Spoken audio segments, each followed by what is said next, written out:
Yeah, I guess it does involve a little tale. And yeah, I don't know, maybe I don't want to share this story actually. The statute of limitations is probably out. The girl was kind of dancing for this person, and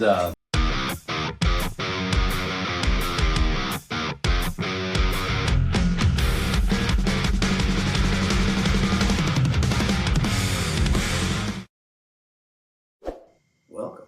I'm Kevin McLoughlin, and this is the Riffs and Rhythms podcast, and I'm Paul Robertson. It seems a little different tonight. It's a little different tonight. We're doing a single camera shoot. That's right. You have that going on. So, Paul, how are you, man? I haven't seen you in like hours. Yeah, I'm doing good. Yeah, here it is. It's it's this time of the year. It's May, and there's a lot of things happening this time. You know, kids are graduating from school, and the weather's starting to get a little nicer, warmer, and so yeah, some of those things, and we want to bring you up to speed on some of the things that we just did recently, and yeah, things are going good. How about you? Life is great, man. Yeah, great. Everything's going very, very well. Actually, I know it's I don't want to talk about it, but again, Taco Tuesday on Cinco de Mayo was awesome. So that is a rare harmonic convergence of the calendar that will not happen again until the year 2037. Okay, so we're gonna plan for it then. So that's only a mere what? Like 11 years from now. Yeah. So yeah, we'll still be doing the podcast 11 years from now. Yeah. Well, yeah. We'll have plenty of time to plan. We'll have the planning at the funeral. The Cinco de Taco festival. Yeah. So yeah, things are going good. Recently though, I attended a music festival. Yeah. And it was the 561 Music Festival, and the 561 music festival is put on by the guys who do 561 podcast. Well, that makes sense. Makes sense, yeah, right. And they they put on, this is their 5th year doing it, and they've been doing it. I thought it was the 4th one. It's the 5th one. 5th year. Wow. I don't know. Well, that's what the T-shirts are selling. So I guess if the T-shirts were misprinted, then I could have been maybe discounted on the wrong year, or you're prepared for next year maybe, but. Well, if it's the 5th one, it's the 5th one. It is. That's right. great. Yeah.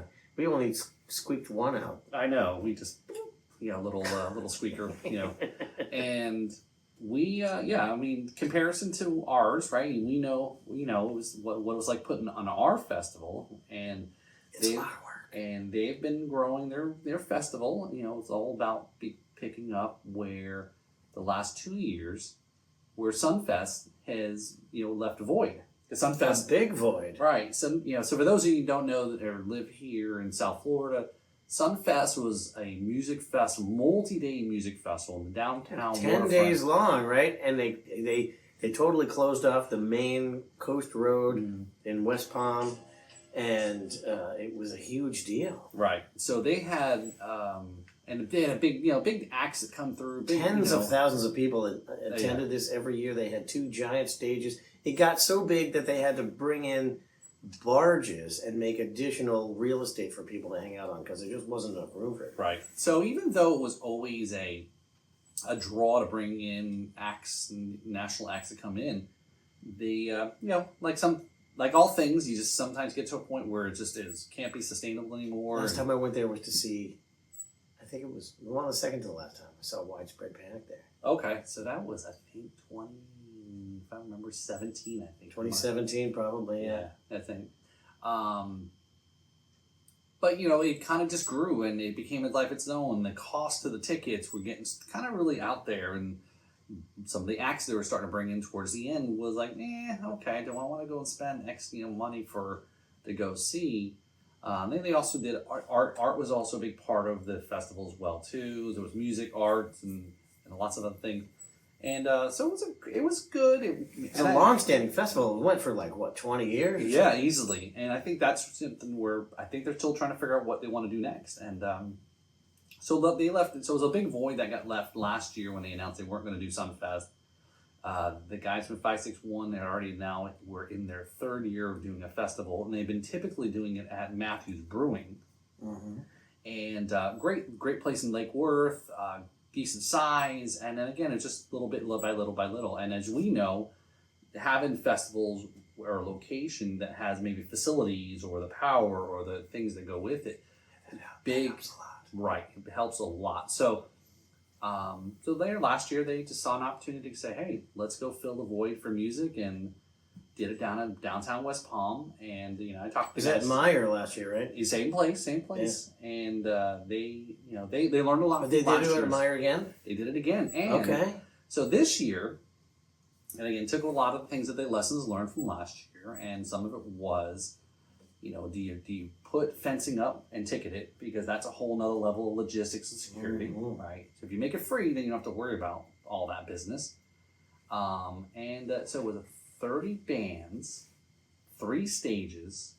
The Meyer Amphitheater stage is the big one where all the national acts play, and even throughout the year. And then they had another stage on the other side of the grass area, so they would trade off bands. And then there was a third stage behind the amphitheater on another grass field that's typically where Sunfest does other things, and they had like a smaller stage, and they're also associated with this music school too, as well. So they had some of the kid bands play on that. And so like I said, it was Saturday. That Saturday, it was hot, it was warm, it was like, all right. And, they had vendors there selling their stuff, and, they had some big sponsors, and our good buddy John from Thunder House, John, best sound company around here. He was running sound for the 2 big stages, and a lot of bands, they went through same thing. They had a lot of bands, some people submit to want to play, a lot of music, original music, and, local music. There was kind of, my take on it was, you did have, I'm drawing a blank now on who, it was a singer, a female singer, country singer, blonde, I'm drawing a blank on her, but it'll come to me. But yeah, so you had a little bit of country music there, 1 act, the Little Things performed, right? I've talked to them about coming on the show at some point here, trying to pin them down is hard. They come on busy, and but most of it, there was a certain kind of, there was some reggae bands, but some similar genre, right? But yeah, kudos to the guys. They had a VIP section, and that was up on the hill, right in the, because it's like a little bit of a bowl that's, if you're familiar with the amphitheater, right? Yeah. And so Brad got some tickets, a 2-for-1 deal, $50. And you got VIP and free water all day long, which was good. Oh, that's good, yeah. We had our own free admission, bar, free water. Free admission, free water. You had So our there's own no excuse bar. to not go. Exactly, for $50, Wait, for $50 you could go for free? you get free water. $50 for VIP. Oh, you paid. Oh, so Yeah. VIP got free water all That's day, right. not That's everybody. right. Yeah, that's Okay. correct. Yeah. So you failed to mention that detail. I'm just kind of rolling here. Just gonna roll with it. So, but yeah, it was it was good. I'm done. Yeah. Yeah, you liked it. Yeah, I had a good time. I said, and I hadn't been before, and just so some things to kind of lesson, think about for if we're going to do another festival too. We still get people asking about ours. If we're gonna have a festival, we can hire Ben and Hector to do it. That's a good idea. Yeah. So Ben Hector, tell us your price to run our festival for us. There you go. The Riffs Rhythms festival put on by those guys. Yeah. So that was kind of what was going on there. A few weeks ago. We just hadn't got a chance to talk about it since then. But yeah. Well, that's cool, and good job, guys. People have been talking about your festival for years. It's a good one, and they're better men than us when it comes to the festival organization. Yeah. So each year they kind of step it up, and something like again similar that we were wanting to do, and maybe we were. We almost had a second one. We almost had a second one. Yeah. We were this close. And so but back to the key thing about some of the things that we're putting on these festivals is you have to have an army of volunteers. You have to have a lot of people helping out. There was a lot of people that were supporting there, selling merch, shirts and things, just helping with odds and ends stuff. Obviously the sound guy, they were obviously, I don't know what their, the deal was for them. I mean, we know what, our deal was with our sound company, that we worked with John. And it was a 12, 1 to 9 or something like that. So it was a long day. I didn't stay all the way to the end to see the headliner band again, which is a local band. So everybody was a local band. That's their whole point, was for locals by locals, right? But for us, and again, I'm not comparing. This is we're a little different. A lot of similarities, right? Some of the same concept, promoting music. Florida, is some of our folks that we just talked about a few weeks ago. Our longest traveled guest on the show was Vermilion, right? Vermilion from Jacksonville. Jacksonville. So I mean, it's cool that people came into the studio, and we love being more in person. That's why we kind of hesitate about wanting to do the Zoom stuff. I'd like to do the Zoom stuff. But so I mean, it's not as good as in person. Fair, right? But it may come that time. Maybe we will have to, again, depending on the guest, that can't make it here, and maybe some, a pretty named guest that would be cool to have on. I mean, so if you know some Florida bands, yeah, who have some music on YouTube, and would like us to give them some free promotion in exchange for them being part of our show, that's what we do. That's right. That's right. So, speaking of bands and promotion, we've talked a little bit about this before, is our theme or show music. Should we think about promoting songs for the theme music, the opener of each show, different music, or keep it the same, or ask... Or maybe we could have a songwriters contest. There we go. To create the theme music for the Riffs and Rhythms podcast. Yes. So if you think you can write a song just as good as the theme music for Friends, hit us up here. So that's So let's do that. Our quest to find the podcast's new show opening theme music. Well, they just used an existing song. Oh, they didn't write that for the song? No. You sure? You sure about that? That song. I heard stories that they only wrote that much and then they wanted to put it out. And I'll be there for you. Yeah. What's the band that did that song? I thought that was an existing song. They just used it for the. I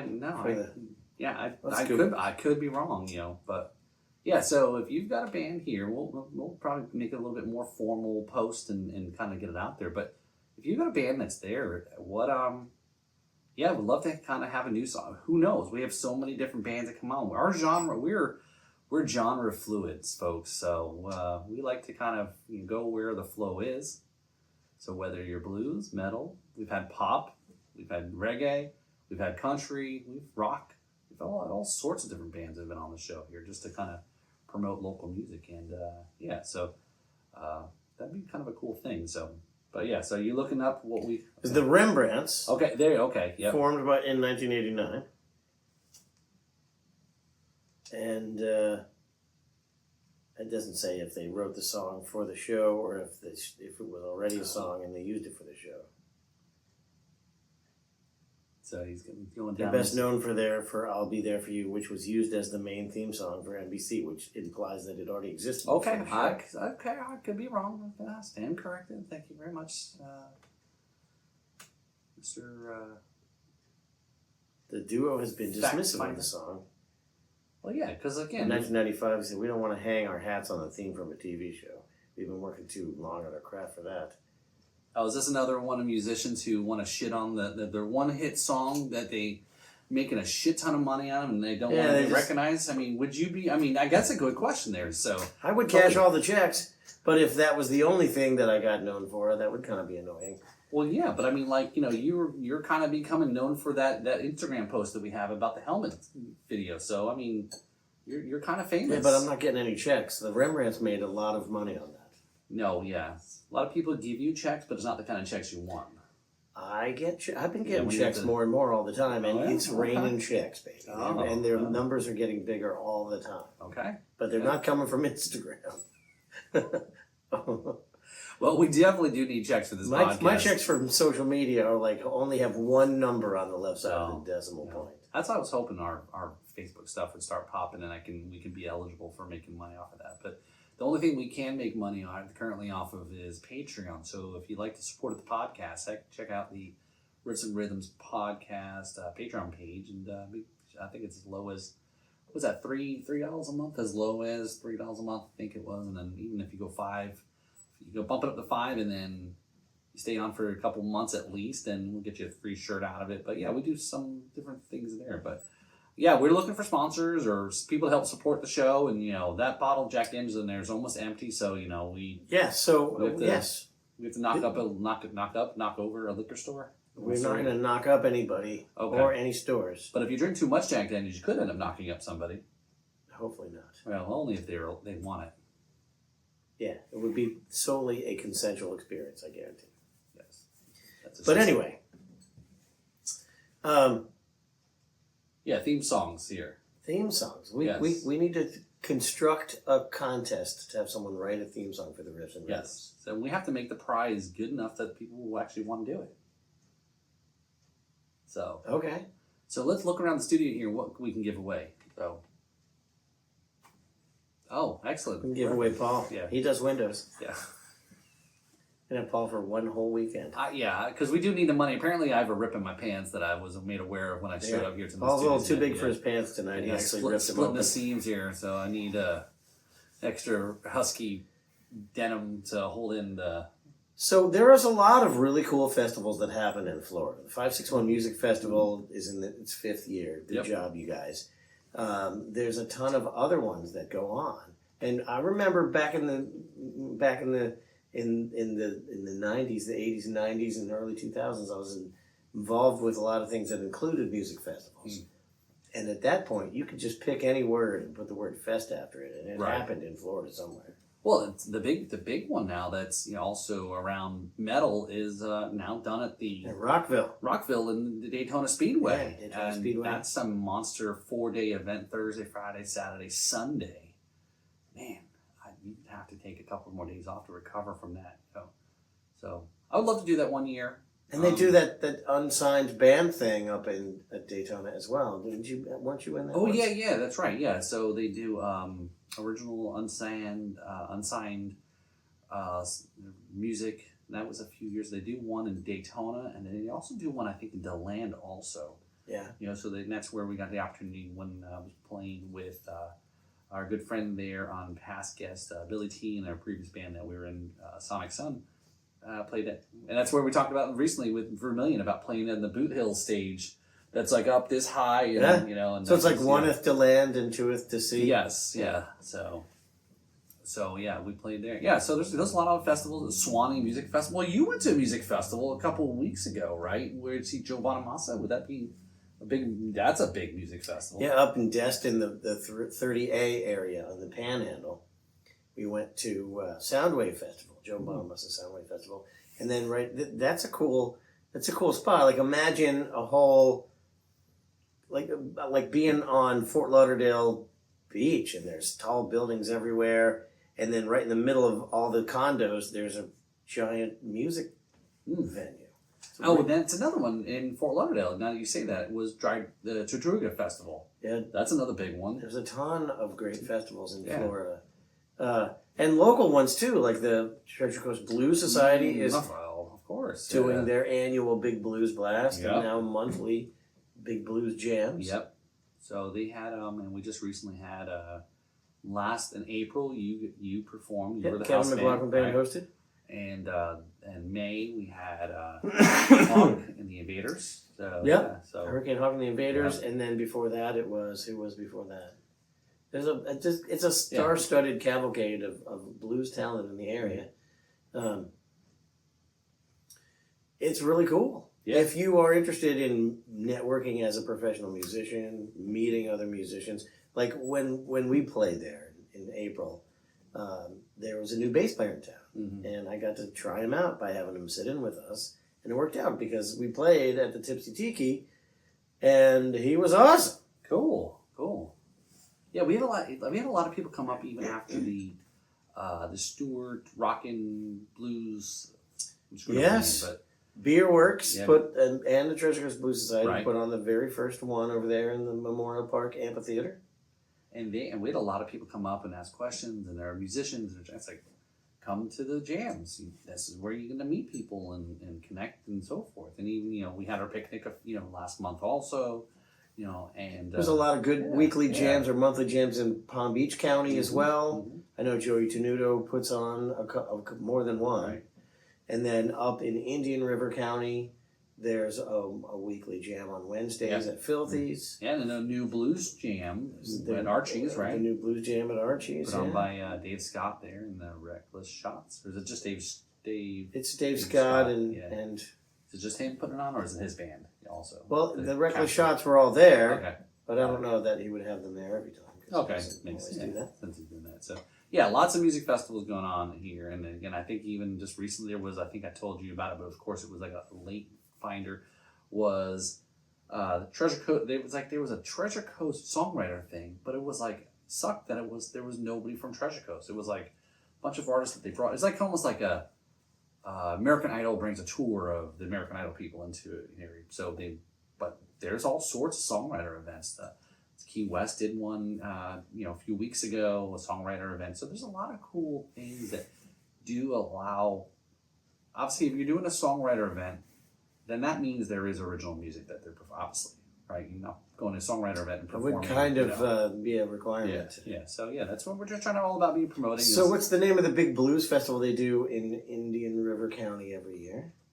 Which they also do it in Boca Raton, and I heard that the fact that they're not doing it is a rumor. Right. I heard the same thing, that the Indian River Blues Festival is no more.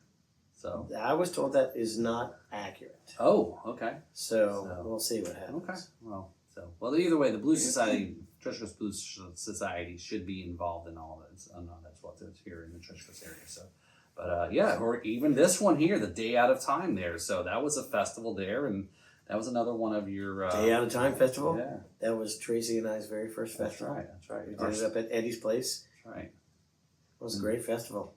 So there was. I was talking when I was at the festival with Brad. We started thinking about some ideas, and that maybe we should do something kind of like that, and not too crazy, a little bit like a backyard situation thing going on. And I think that's doable, right? Yeah, it was the biggest house party I've ever been to. I didn't bring a tent. I tried sleeping in the back of my truck, in the back seat, but I said screw it. I drove home. I'm looking up Florida festivals 26, 20. Yeah, there's a ton. 26, 27. Country Thunder, Florida, in Clearwater. So I guess the question is, Rolling Loud. My sons actually went to Rolling Loud up in Orlando. So Jacksonville Jazz. Yeah. And I guess the question is, do you go, love to hear your comments on this. Do you go to local music festivals? Do you go to festivals in general? Cool the Wings still on. Oh, wow. So there's still a lot of stuff that's happening. So Fest in Gainesville. Is it better to see festivals where multiple bands, again, there's a little bit of a price, because Rockville tickets aren't cheap either. Or do you go to small club shows you support?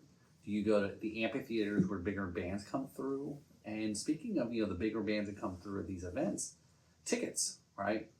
And, some of these events that we're just talking about, some may go through a large ticket agency, or some maybe just sold at the door, but like Eventbrite maybe. But yeah, Ticketmaster Live Nation. How did nobody see that this was coming when they allowed the merger to happen? It's kind of... Well, the merger was sold because they sold the opposite of what their plans were, that they would be able to give cheaper tickets, more resources, better shows, and it's been an issue because that monopoly now, by federal court definition, is monopoly, Live Nation and Ticketmaster. Mm-hmm. And what they did was they monopolized the large venue concert experience, and not only did they own the record companies and the contracts with the musicians, but they owned the venues, they owned the access to the venues, they owned the exclusive rights to hire people in those venues. So they were making money on the parking. They started charging a ton of money for parking. They were making money on the concessions, which are ridiculous. They're making all the ticket money. And when they were done making ticket money, they would sell whatever they didn't sell. They would sell to resellers who doubled or tripled the price, right? And so they were, and artists, you feel like these artists who are selling out venues are making a ton of money. Well, no, they're not, because they don't see no percentage of any of those things that I just mentioned. They just get a set fee, and then out of that set fee, 100% comes what they owe to their record company, which is really owned by Ticketmaster. So, they're the mules to make all this profit, and they're not seeing any of it, which is I'm glad that they've been hopefully they'll be effectively dismantled, and the monopoly will go away, because not only have they taken the money out of the last hope of income for musicians, which is live, right? But they've erased the medium-sized venue. Yeah, right. They literally had business plans designed specifically to put mediums and small-sized venues out of business so that people would have to go to these big overpriced shows. And so it's been a giant load on the music industry, and I'm really glad that it's getting addressed. They attempted to settle out of court, and it was a joint suit with all 50 of the state attorney generals, and a large number of the attorney generals weren't informed that there was going to be a side meeting to settle out. Really? Some of the attorney generals signed on, probably because they made money by doing it. Most of the attorney generals did not. So that deal that was rejected, because that deal allowed them to continue to do business. Do we know do we know which attorney generals signed on? I'm sure it's public So that'd be interesting. record.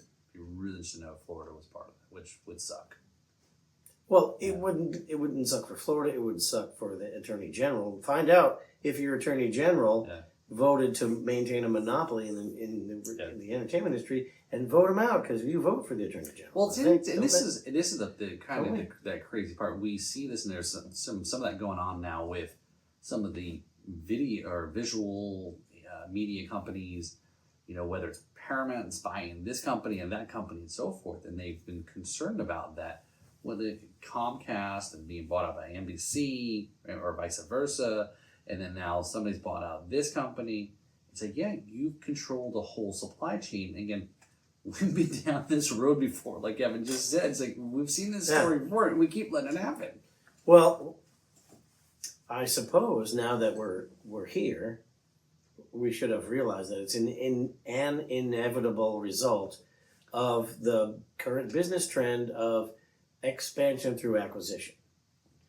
Because it's cheaper to let someone else do all the experimentation, put in all the investment, and then once they get successful, just buy them. Yeah. Instead of going out and doing it all yourself. So, and that's the funny thing. But when you expand by acquisition, eventually you acquire everyone, and now it's a monopoly. Right. I guess this is the tough part. Is like, especially with all the people that I've talked in the rum industry side of things, and everyone who owned a brand, they were all hoping to be the next Tito, right? Or somebody comes along and just buys you out, writes you a check. The Bacardi's the American dream. Right. So, how can we be pissed at ourselves about letting these things happen? But it's like you're cashing in, and I don't know.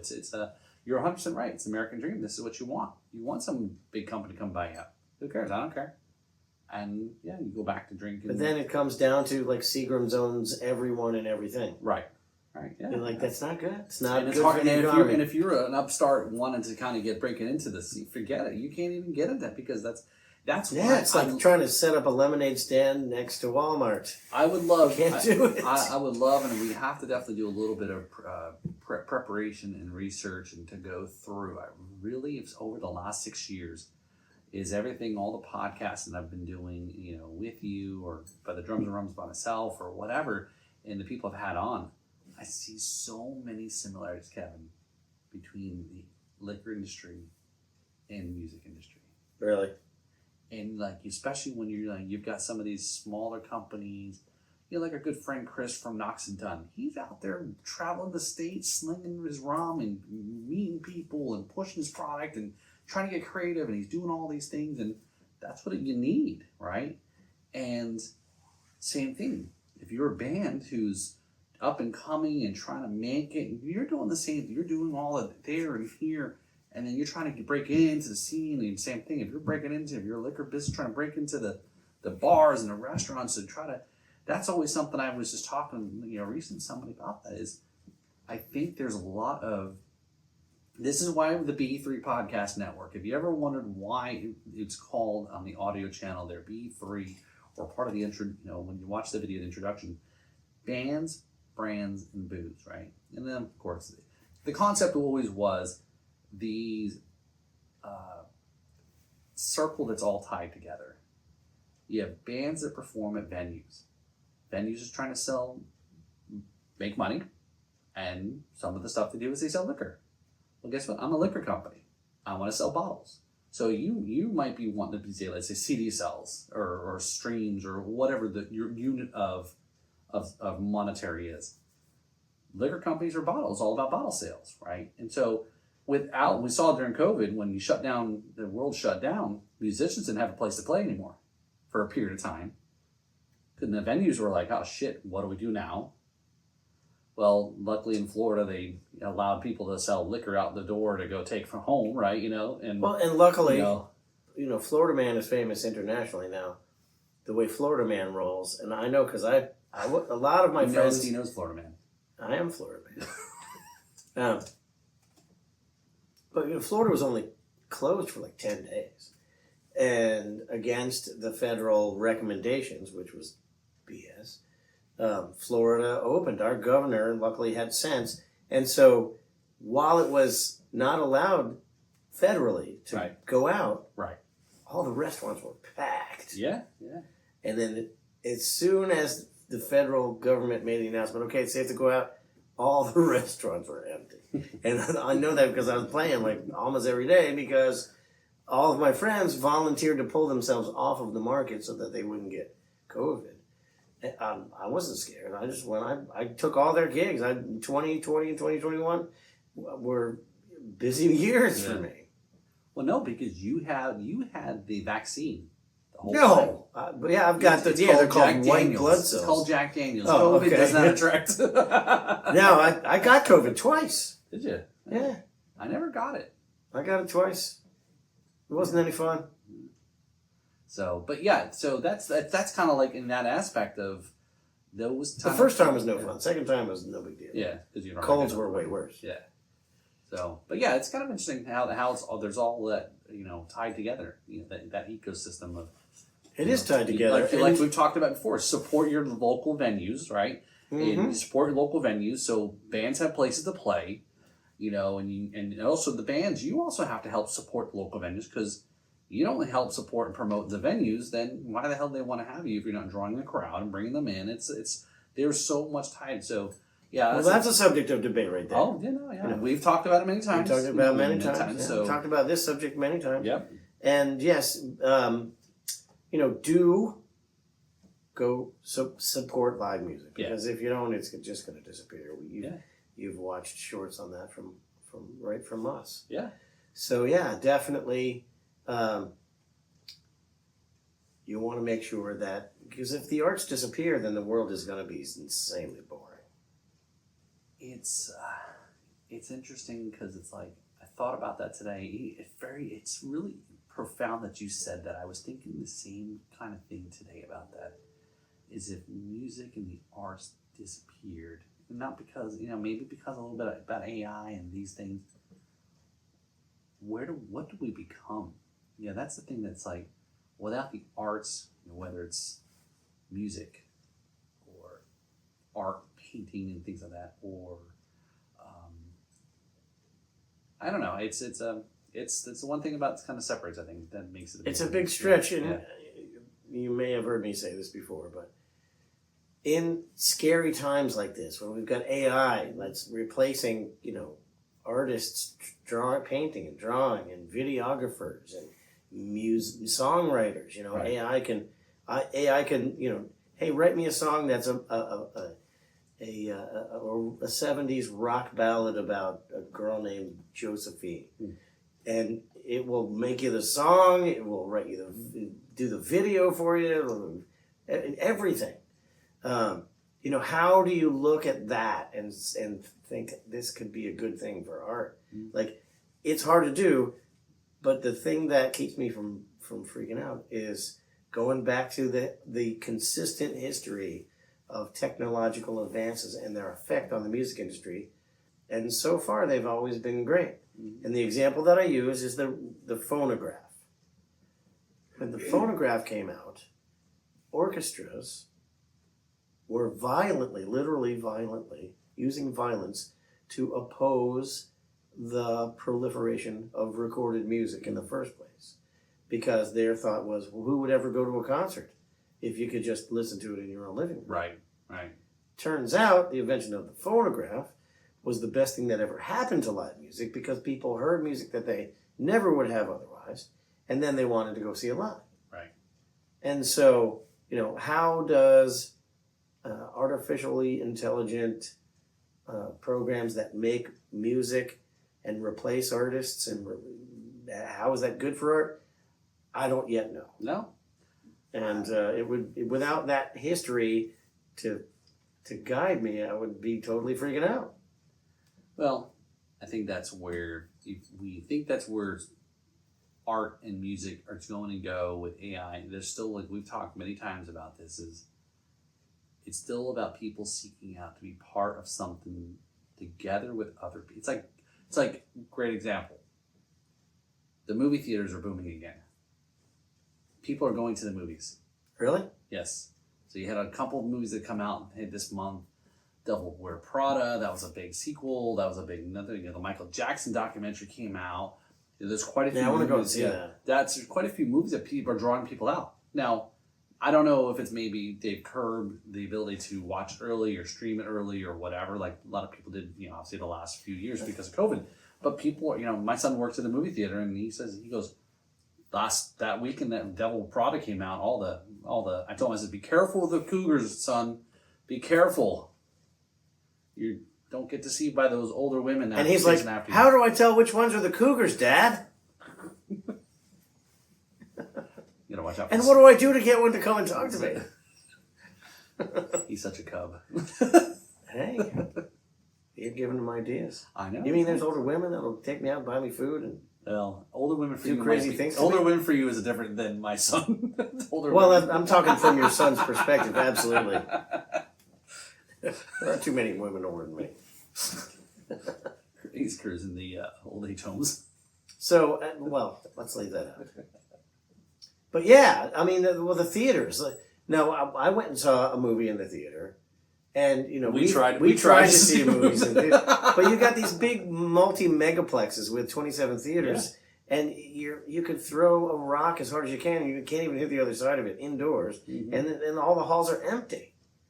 It's not like it was back in the early 90s when everybody was going to the theater. So I had an idea, and maybe I'm going to brainstorm out loud. All these empty theaters, all you need to do is put a stage in the front. Oh. You could have concerts in there. That's an interesting idea. It's interesting. I mean, every theater that's a multi-megaplex has got one theater that they don't have to fix because nobody will ever go in there again, ever. It's definitely I'm wondering because there's still some mom and pop or smaller theaters that are out there. Like maybe. You kidding me? No, screw that. We'll go to AMC and we'll say we can guarantee you that out of all of the thousands of megaplexes that you own, right, 75% of them have an out of service room. We can turn that into a revenue for you. And you can buy your tickets on Ticketmaster. On a national level, we could come up with no look, movies in the theater tour. Look, I keep telling you this. This is, again... They could keep us busy for the next 20 years. Or at least the next 20 minutes. If I get good enough that I can... Again, I keep telling you this. We need to take Riffs and Rhythms on the road. Well, there you go. We need to do that, So we need to lay it down, play a plan, go... Have the Riffs and Rhythms in theater musical experience. There you go. So I'll take some time off from work and travel, and we'll do a little road tripping around the state to spread the good word, and we definitely book some places. We need to get in front of the board of directors at AMC and pitch this idea.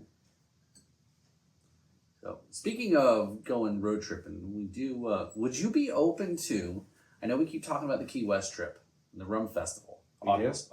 Well, okay. Yes. No. I don't know. August 21st. I'm playing in Charlotte, North Carolina. All right, so this is the week of August 12th through the 16th. 12th through the 16th. Yeah. So all right, so here's where I'm going with this, Kevin. Again, it's kind of like I said about getting guests on the show and doing them remote through Zoom or whatever it is, the medium. is like reaching out and just being relentless about Yeah, stuff. the Blues Festival in Indian River is going to be February 2027. I guess they didn't cancel. So I don't know who's starting that rumor, but we need to plug into that as well. But would you be open again? Because we have talked about this festival. Would you be open to, and whether or not it was directly associated with the Rum Festival events they have throughout that week? But would you be open to, if we go down there and have some fun and hang out, would you be open if I was reached out to get you gigs in Key West? Yeah, we've already had this conversation, and the answer is definitely yes. Okay. And the 12th through the 16th, I have a show on the 16th, on which it's just in pencil. If I could replace it, I'd be happy to. Okay, all right, cool. All right, I'll show. So, okay. So I did talk to the organizer recently, so I was trying to throw in some ideas that, try to see what would tie in. So they've already got pretty packed things, but yeah. But I mean, if it's not I associated, could do it with the band, or I could do a Yeah. solo acoustic. Or... Yeah. All right, we'll see what happens there. So, and I think Mr. Bradley will also head on down too. Oh, there you go. So, but speaking of Mr. Brad Brock, our good, buddy there, also fellow B3 Podcast Network show, their Jams and Cocktails. Brad and I, well, first off, let me back up. I got contacted by some folks that I started connecting with called Roadkill Custom Drum Company. They're in like mid-central Florida. And they do some podcasting too and so forth. They reach out to me and they're behind the inaugural Florida Drum Fest. The inaugural Florida Drum Fest. Yes, so this is September. And 2026? That's correct. Okay. So they reached out there and we'd see if I was interested in being involved in some sort of way. I said, yeah, sure. I think some of it was there. I think probably just looking to fill in some vendor spots, right? I said, all right, sure, why not? We'll come up there, we'll figure it out, go ahead and sign me up for a spot. We have a booth right next to the Gretsch booth. And so Brad's going to tag along with me, and he's going to set up his one-man band drum thing that he does. And I say thing because I don't quite understand how it works, but to show off how he does his thing. Okay. Yeah. So They're drums. I know, but with his feet. Yeah. So yeah. So I've got it coming up. So stay tuned on that there. So we're not quite sure. We're trying to figure out what to do, and so it's on a Sunday. So how do we do a little pre-show? I can't do drums. So Drums and Rums will be definitely has to be back because that's obviously we're on the hook for that. It's the logo's on the website, so I guess I'm on the hook for it. I wonder if your friend, who is the mastermind of the drum review, would like to get involved in that event. That is an excellent. I didn't think about that. I like that idea. So I will take notes. Yeah, write that down. Because I will forget. Write it down, as Hal Roach would say. So it's interesting that again, I still reach. A lot of people still reach out to me about the original show. And I keep threatening to do this show. The Drums and Rums? Drums and Rums. And I even asked these organizers, I said, hey, because it's the show and it's in the name, do you allow alcohol in the Lake County fairgrounds or whatever it was? And they're like, no. I said, okay, well, maybe next year we'll see where it goes. And, because that's all part of the shtick, right? Drums and, right? So I guess I'm just going to say, cross it out on the side. Well, if you look at the email address, it says Drums and Drums. Drums and Drums, yes. Yeah. So band again. Yeah. So I don't know. Maybe we'll have to figure out something while we're up there doing the little pre. Maybe there's something to do that weekend. I was reaching out to our good buddy Chris from Knox and Dunn to see if there's maybe there's a way to kind of tie in some events. Absolutely, the best way to honor a no alcohol clause is to have Knox and Dunn Rum be a vendor. No. I mean a pre-show thing, right? Do some type of pre-show thing in advance of the actual Sunday event. Okay. Anyway, all right, fine. You're not getting invited. You're off the list. You're off the list. Trying to find some logic in these things. There is no such thing as this. So, how long you been working here? We're at episode 157 or something. 36. 36. It only feels like 157. No, yeah, I know. I can't believe it. 2.5 years now. I think I was looking at 2.5 years. Yeah, we haven't taken a week off. No, we haven't. We've ever always been episodes every week here. So that thanks for listening to the episodes here, and appreciate you find our shenanigans and fun here. This is a little bit different scale down episode here tonight. You know, we did a little bit more of a show about nada. Bare bones. That's right. Just hanging out, making fun of Paul because he deserves it. Of course. Yeah, and he's who making else fun of me because I deserve it too. That's right. So, no, I don't need to make fun of you. The internet makes fun of you. Yes, they do. And again, up to 165,000 caring comments about my health and intelligence level. I'm so love you. You are loved. You are loved by many. Yes, I'm something by many. That's for sure. So I think it's been a pretty good episode here. Good conversation about a lot of things. You're talking about the local music scene, the 561, music scene, music festivals in general, and Ticketmaster. So Paul, yeah, in our podcast, we have a segment called Tales from the Road, in which people on the podcast share something of note that has happened to them during a concert-related experience, whether it was on the road or a local show. Can you recall something that has happened to you while you're performing that would be worthy of recounting? You can't put me on the spot here. I just did. No, that's just for our guests, and we don't have any tonight. So you got to fill in for the guests. Okay, give us a tale from the road. I'm trying to think here. So you've played with a number of bands. You've done a lot of podcasts that were on the road. I think I've talked about the. You used to perform with Billy T. There's got to be some stories about that. Yeah, there's usually Jaeger bombs involved. Mm-hmm. So you know how that rolls. Well, I do actually. Yes. I have a mate, Mark, that plays with. He plays with Branford Highway. He's the drummer for Branford Highway. Okay. And he's performed with me during Bike Week a few times, and he and his wife are huge into Jaeger bombs, and it can take its toll.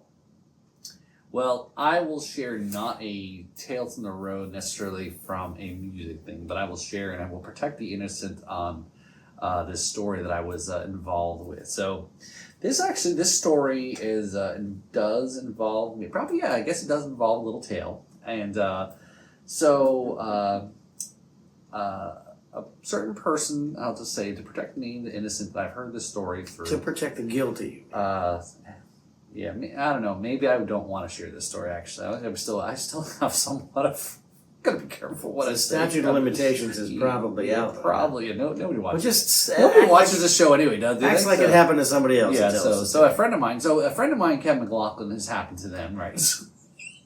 Okay. There you go. So they were at a strip club and having a good time, and girl was kind of dancing for this person,